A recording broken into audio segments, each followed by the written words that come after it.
Chapter 54.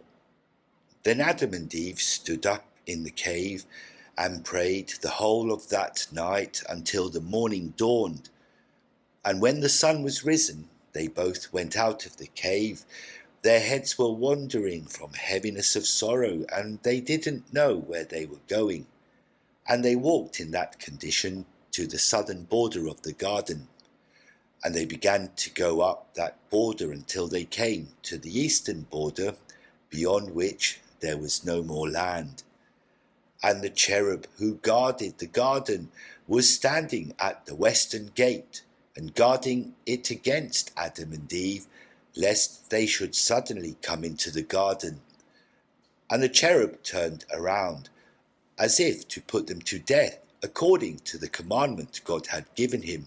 When Adam and Eve came to the eastern border of the garden, thinking in their hearts that the cherub was not watching, as they were standing by the gate, as if wishing to go in, suddenly came the cherub with a flashing sword of fire in his hand, and when he saw them, he went forth to kill them.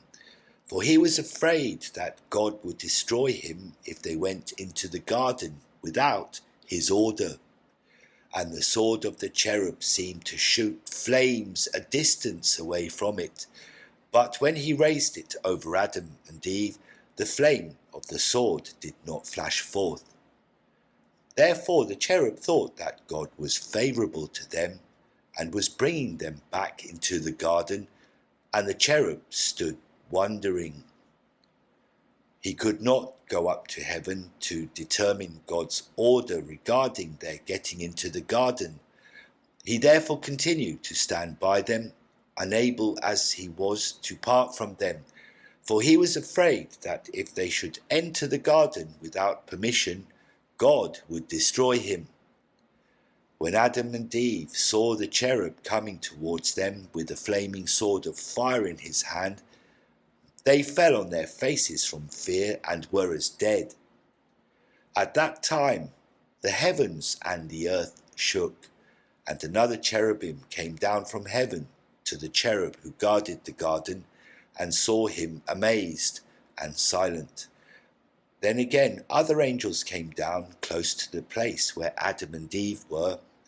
They were divided between joy and sorrow.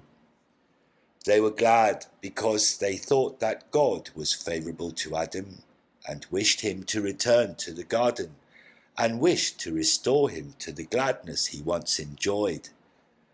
But they sorrowed over Adam, because he was fallen like a dead man, he and Eve, and they said in their thoughts, Adam has not died in this place, but God has put him to death, for his having come to this place, and wishing to get into the garden without his permission.